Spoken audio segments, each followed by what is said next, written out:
পারি।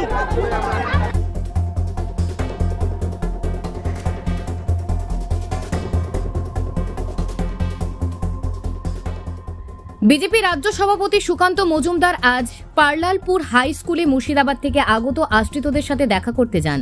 সেখানে তাদের হাতে আর্থিক সাহায্য তুলে দেন এবং তাদের দুঃখ দুর্দশার কথা তিনি শোনেন।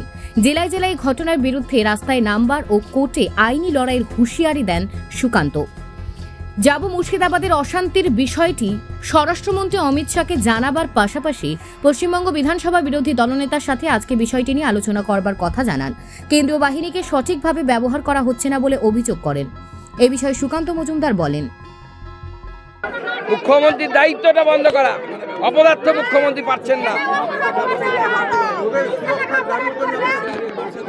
আগামী দিনে আমরা কোর্টে যাব, কোর্টে গিয়ে বলবো এক্সটেনশন করার জন্য এই সুরক্ষা, এবং তার সাথে রাজ্য সরকারকে এর জন্য অ্যাকাউন্টেবল হতে হবে। এখানে ডিজিপি এসে ছবি তুলে বেড়াচ্ছে,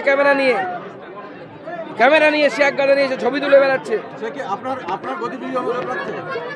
আরে সে তো গতিবিধির উপর নজর রাখুক, এই লোকগুলোর সেফটি কে দেবে, সুরক্ষা কে দেবে? মালদা থেকে পরিতোষ সরকারের প্রতিবেদন, নিউজ টুডে।